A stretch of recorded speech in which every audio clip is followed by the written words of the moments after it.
ফুটন্ত তেলে চলছে মজাদার সব খাবার ভাজার কর্মযজ্ঞ। মুখরোচক এসব খাবারের স্বাদ নিতে প্রায়শই রাজধানীর এই খাবার দোকানে ছুটে আসেন ভোজন রসিকেরা। নায়ক নায়িকা থেকে শুরু করে নামি দামি ব্যক্তিত্বের আনাগোনাও দেখা যায় এখানে। আমাদের দোকানে ওসিম আকরাম এসেও খাইছে।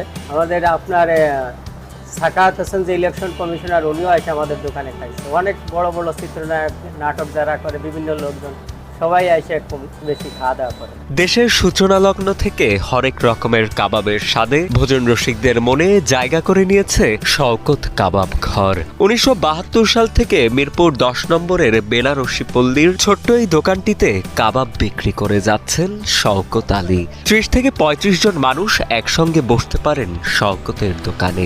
দুপুর ১টা থেকে শুরু হয়ে চলে রাত ১০টা কি ১১টা অবধি। তবে ক্রেতা সমাগম বেশি চোখে পড়ে সন্ধ্যার দিকে।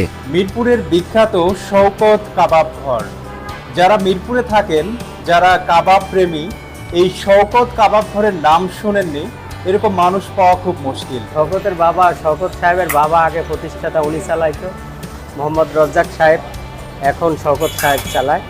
ওনারা নিজেরাই মশলা সংগ্রহ করে, নিজেরাই সব কিছু করে, নিজেদের ভিতর থেকে ওনারা নিজেরাই তৈরি করে।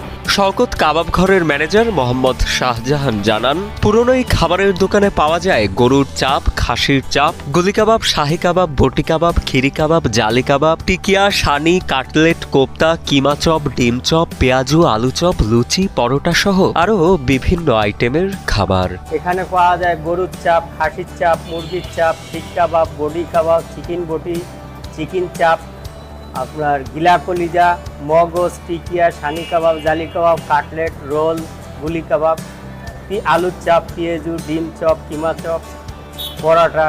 গরুর চাপ ৩৬০ টাকা, গিলা কলিজা ১০০ টাকা। তবে ভোজন রসিকেরা জানান, শওকতের দোকানের সব খাবারই বেশ মুখরোচক হলেও সবচেয়ে মজাদার খাবার গুলি কাবাব, যা প্রতি পিস মাত্র ৫ টাকা।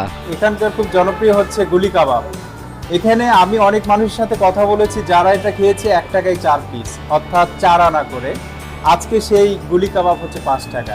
এই শওকত কাবাবের জন্ম হয়েছে ১৯৭২ সালে। বাংলাদেশের জন্ম যতদিন, এই কাবাব ঘরের জন্মও ততদিন। এটা হচ্ছে বিফ চাপ। এটা গরু মাংস দিয়ে এই চাপটা তৈরি করা হয়, এটি বেশ মজাদার। এরপরে আছে চিকেন টিকিয়া, তারপরে আছে গরুর মগজ দিয়ে তৈরি করা হয়, এটি মগজের তৈরি, এটা মগজের কাবাব। এরপরে আছে সানি কাবাব, এটি মূলত ডাল এবং মাংসের কিমা দিয়ে তৈরি করা হয়। এরপরে আছে গুলি কাবাব, এই গুলি কাবাবটাও বেশ সুস্বাদু এবং মজাদার। তারপরে আছে এটা হচ্ছে কাটলেট, এটা চিকেন কাটলেট মূলত। এরপরে আছে চিকেন টিকিয়া। দাম মোটামুটি স্বাচ্ছন্দ্যপূর্ণ, কোনো বেশি নাই কমও নাই।